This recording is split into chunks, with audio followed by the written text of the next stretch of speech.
Welcome back everyone to the GKTech S13 Silvia frame rail extension reinforcement brace install video. Hot darn. This is the brace itself. It's 2.5 millimeters thick and it's made of steel for your pleasure.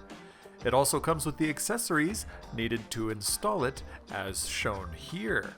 You also get this anchor plate that I'll explain here in just a few moments. Now, why would you need this? On a USDM left-hand drive 240SX you don't, but on Australia-delivered right-hand drive S13s, 180SXs, and left-hand drive 200SXs that are European delivered, there is no frame rail, aka SEMA style, aka Bluetooth. Anyway, if it is there, it's probably damaged for being stupid low like this chap. So, if you want to make your frame rail complete again, start by tossing the anchor plate in as shown here, ensuring that it is central in the opening.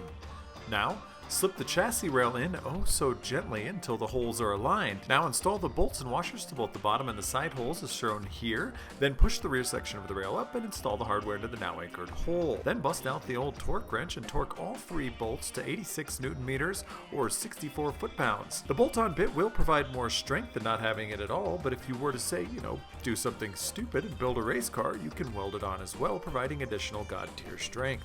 That's it. Go get stuck on a speed bump or something. Check this guy doing a Bernie and the guy on bottom being FD spec height on YouTube.